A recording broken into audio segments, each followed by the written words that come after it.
I'll start with a question.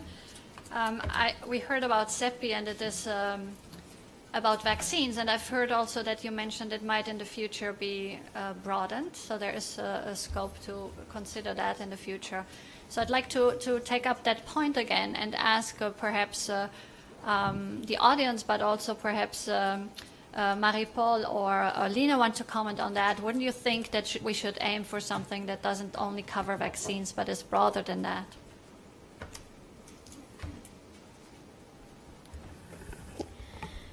Well, I think that dealing with vaccine is already quite a large undertaking. So I think there is a need to have also a platform for diagnostics, for example, but maybe it would be better to have it as a separate organization, such as CEPI, because the advantage of CEPI would be also that it remains as a secretariat small and nimble.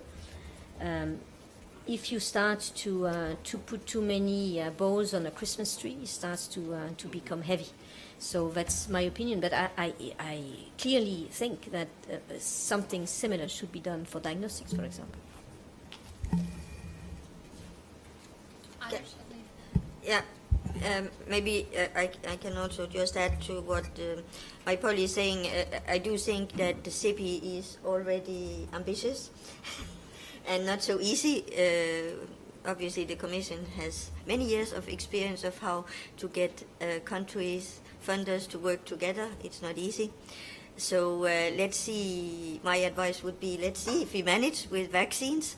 I also think that I don't disagree that there might be a need on diagnostics, although I think the diagnostic field is slightly different than the vaccine. Now, I don't want to preempt the discussion in the next session, but it's other players in the vaccine field, and among others, small and medium-sized enterprises plays an important role in the diagnostic field. It's also less expensive in many ways. I think then compared to the vaccines, it's much, maybe in some cases less complex. So my suggestion would be, let's see if we now manage to get really a good coordination and get CEPI implemented, not only on paper but also getting money on the table, and see how the whole governance structure can work, how to select the good candidates, etc. No, I agree on those comments, and I guess we will discuss more later today. And of course there are different actors, but there are probably also different markets and potentially business models when it comes to the different technologies, so that's something that we could look into. The only caveat, though, is that there is already a growing concern internationally about too many global health kind of institutions and actors. So when I take my government hat on, that was definitely a concern also when considering establishing a new initiative. It's kind of it's easy. So everyone agreed that we need fewer organizations in global health, and at the same time, it's very hard to actually see how you can utilize the existing institutional mechanisms to deliver. So in that sense, it depends partly on how you see an organization like CEPI, because it could involve become a focused implementer. It could also involve to be an umbrella over several implementing kind of sub-components. I do not want to preempt that discussion. I think what is really important is to deliver on what we say we want to deliver, and then see what can be done. There's a question there in the back. Good morning. My name is Ernst Soethaus, based in the Netherlands. I'm impressed by all the initiatives that are taken to. Thank you very much. I'm impressed by all the initiatives that are taken to develop new vaccines. And my question is, taking into account that there's a lot of technologies available under small companies and SME companies, how do you practically make sure that all those technologies that are available are then developed into products that can be used in the clinical field? Example is technologies for oncology vaccines. Those are in some cases well developed, being developed by these small companies. How can you make sure that a similar type of approach will be successful in the anti-infective vaccines?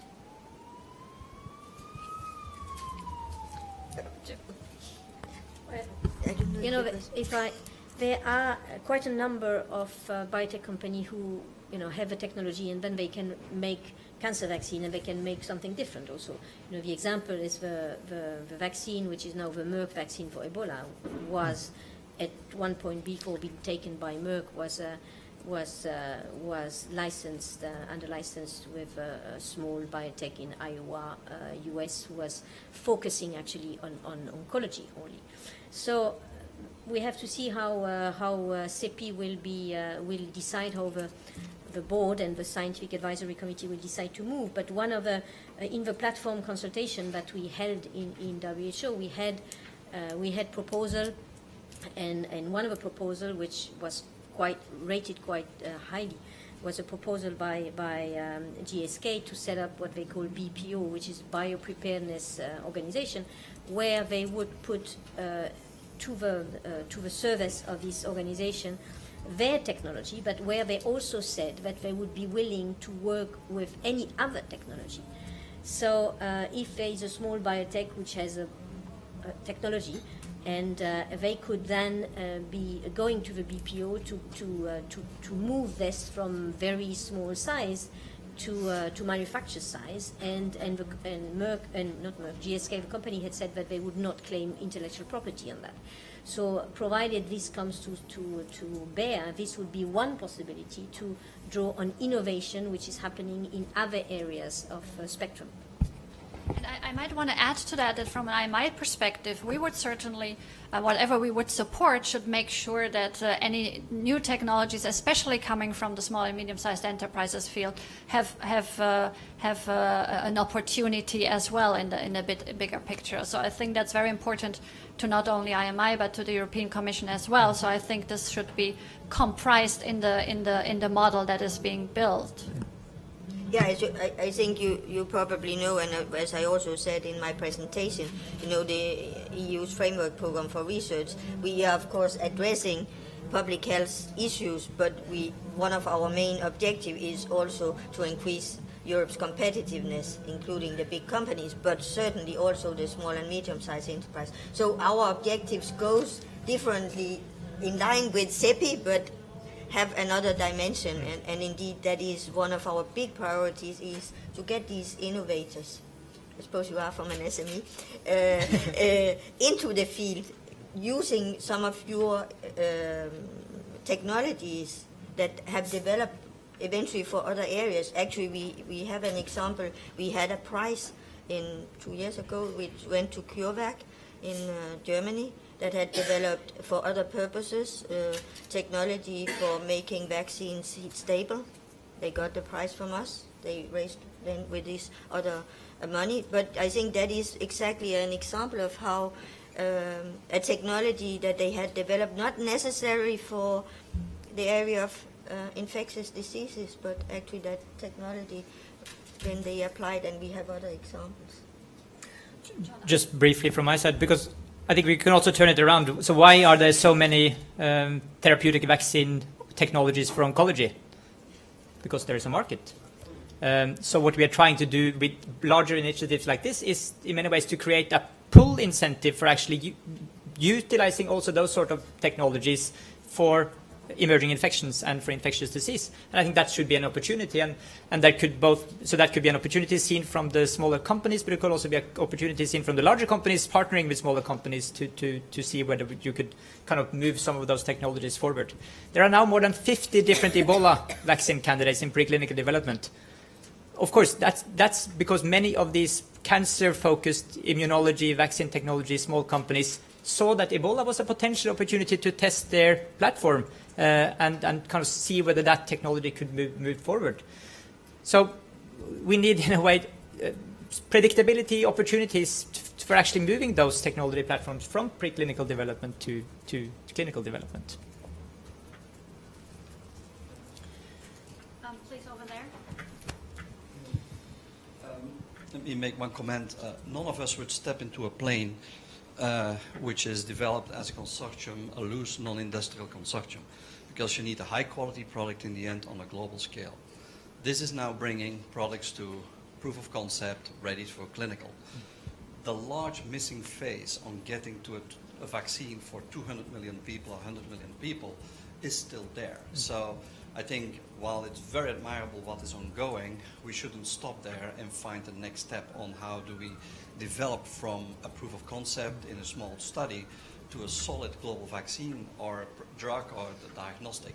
And that is just a comment on, it's fantastic what has happened in the past year, but you still will need the industry on a very large scale to be able to bring this and make this available globally. So question on what do you think could be next steps on discussing that?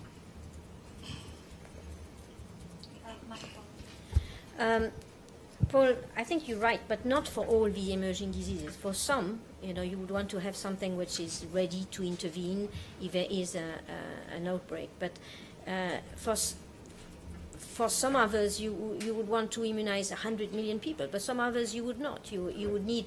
So it's really disease by disease, I think, that we'll have to judge that. But having the possibility of working with a large industry to produce hundreds of millions is something that must clearly be on the table. And there was another question right here. Frank Orstrup, Denmark. I think this is perhaps more a comment. I think that in this, if you invest in vaccine development and you choose a number of candidate vaccines or a number of platforms, well, aren't you actually running the risk of investing in something that was not the right ones and developing yesterday's vaccines rather than the future vaccines?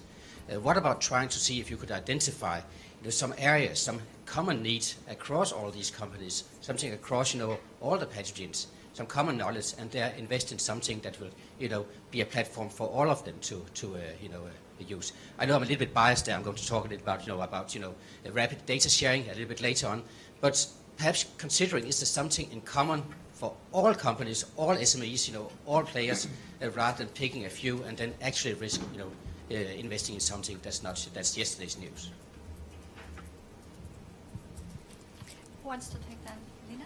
Well, I think it's a very good comment, and I hope we will come back to that issue later also during the day. I mean, to how much can we work on platform technologies, both in the space of vaccines, but also in the diagnostic space, and how narrow can we make it so it still makes sense. Obviously now we are moving, I think, very well advanced in being at least able to say, does the patient have a bacterial or a viral infection? But the aim would be to be able to narrow it more down. And of course, the ideal world would be to have vaccines that are exactly, as you say, more broad than just one disease, which would be extremely costly. So I think that, I hope also this is something that the expert in the room can give some feedback. What is actually, with the knowledge we have today, with the technologies we have, how realistic is it to be concrete, to actually make a call for such platform technologies, and what could be the scope? We have one comment or question here by Magda, and then we move back to John Arne, right? You want to, before we then, I believe, we'll have to conclude. Magda, please. Thank you, Magda Hlebus from the European Federation of Pharma Industry.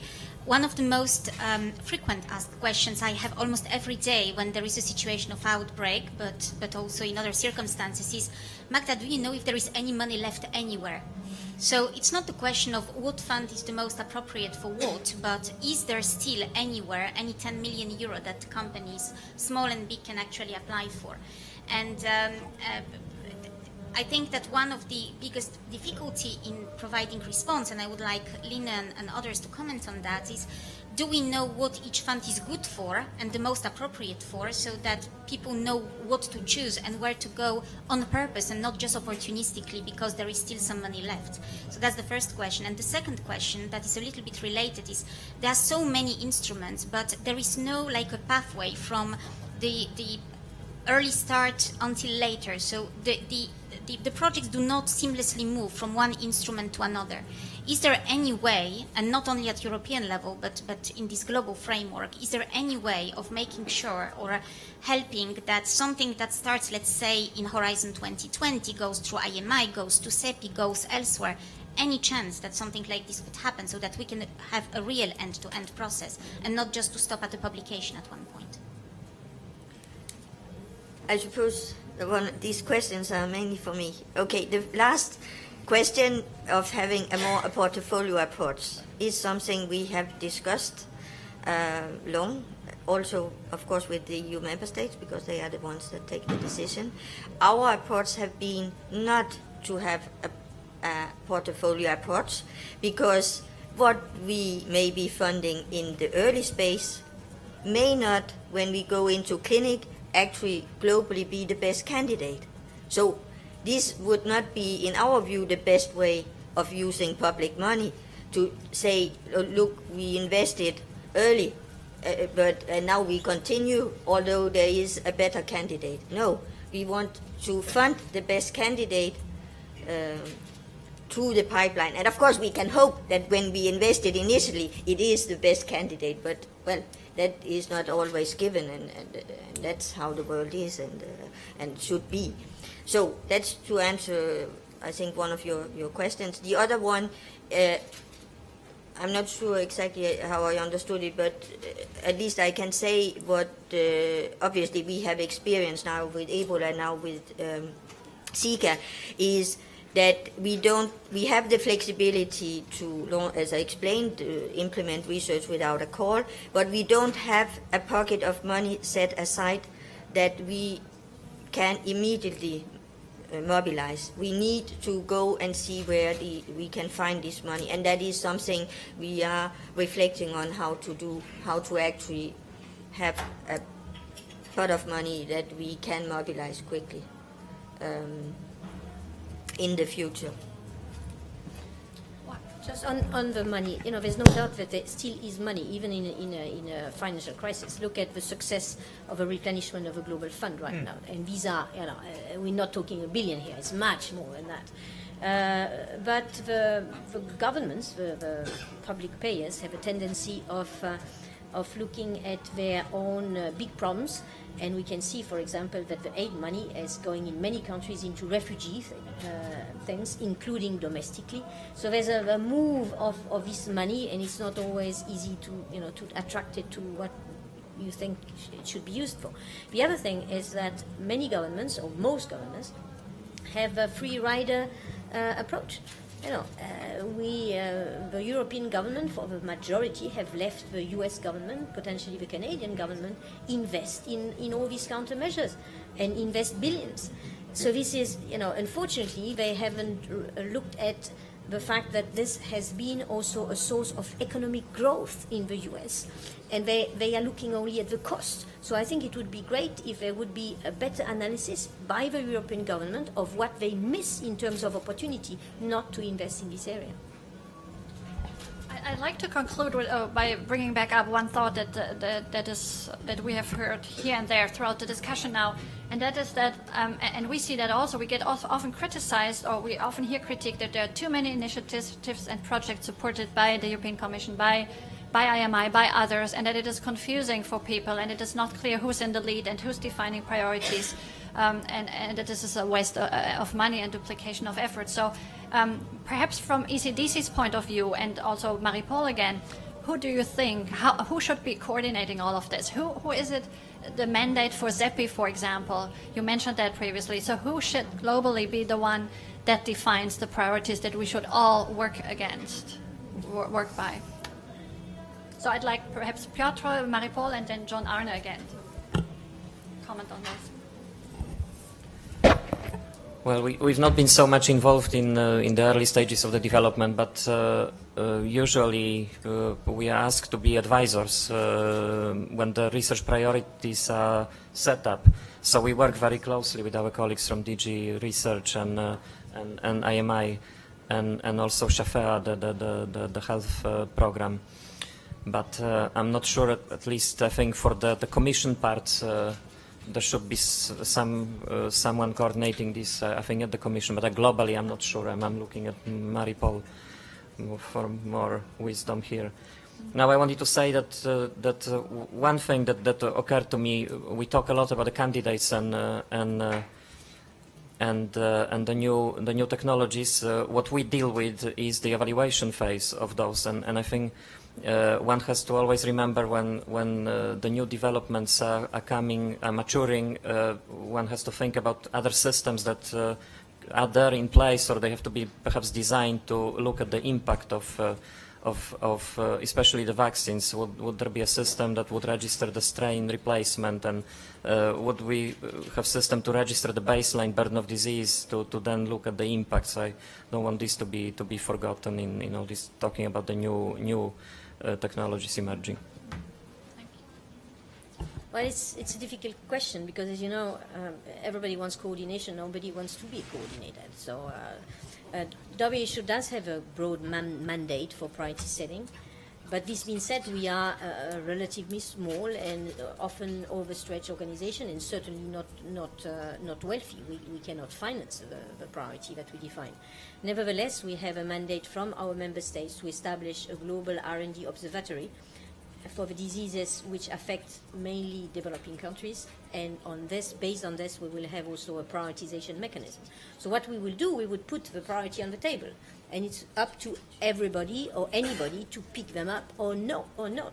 So with other initiatives like CEPI, we have been discussing from the start, and we have a good understanding that for certain areas where there is a need for a normative mandate, then WHO will play this role for CEPI. But this cannot be imposed, of course. Yes. Yeah. So just. So we believe that WHO is the only organization that can take a global role on that, on setting the overall priorities. And then, of course, if we're not happy with that, we should challenge what WHO do and ask them to be more transparent on methods and to reconsider and all of that. But that needs to be the starting point. So CEPI has signed an MOU with WHO where we actually bind ourselves to have the WHO priorities as the starting point. But, of course, WHO priorities is for actually prioritizing the emergencies and the potential health impact. And what we need to do is to look where can vaccines in particular be a promising countermeasure, and what's the feasibility. So that's why we want to actually take a portfolio approach. We would like to have, for those priority pathogens, we would like to have a full oversight of the current pipeline and portfolio and see where we can critically invest. And I fully agree with Paul Stoffels in the sense that, not all pathogens in the sense need kind of that large scale, but we should definitely make sure that there are funding opportunities for doing the large clinical trials when necessary. So we will discuss that with governments, with the World Bank and other actors to see how we could mobilize funds in those circumstances. Thank you. And finally on the whether we should prepare for the unknown only or only the known. I think it's not an either or. I think we need to do both. But of course, we will develop vaccines that we probably will not need. And that's the part of a preparedness kind of investment. We are used to paying car insurances and house insurances, and we are also used to not kind of seeing that they are used. And this is actually, we need to make sure that we also invest in potentially failed needs in the longer term, but we need to do those investments so that we can actually learn from them and potentially use them then for the new unknown pathogen.